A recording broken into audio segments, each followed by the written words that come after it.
ఇల్లు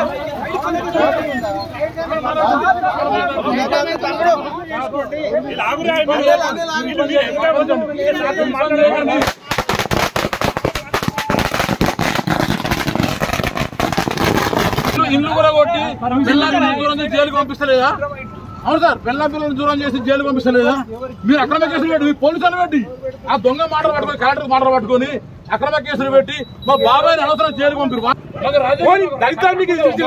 కొత్త కలెక్టర్ అంటున్నాడు, ఆమెకు స్వాగతం సుస్వాగతం సిరిసిల్ల నుంచి పాద దళితుడు పోతుండు. మా స్టేషన్ మీకు ఇది సిరిసిల్ల లేదు, మా కడబంద కాలుతుంది. 3 నెలల నుంచి మేము అప్పులు చేసుకుంటూ అన్నం తిన్నాం. మీకేమన్యాయం జరిగిందండి సార్? మాది బతుకమ్మ గాడి కాడ కేటీఆర్ టీ స్టాల్ అని ఉండే సార్. బతుకమ్మ గాడి కాడ కేటీఆర్ టీ స్టాల్ ఉండే.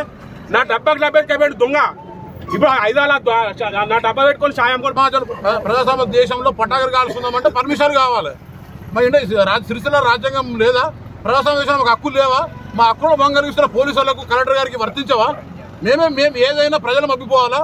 మేము మా ద్వారా నిర్మితమై రాజ్యాంగం నిర్మితమైంది, ప్రజల ద్వారా నిర్మితమై అధికారులు అధికారుల ద్వారా మీ నాయకులు మీరు అధికార నాయకులు కొమ్ము కాల్చి ఇంకెవరు రోజు చేస్తారు? ఎంతమంది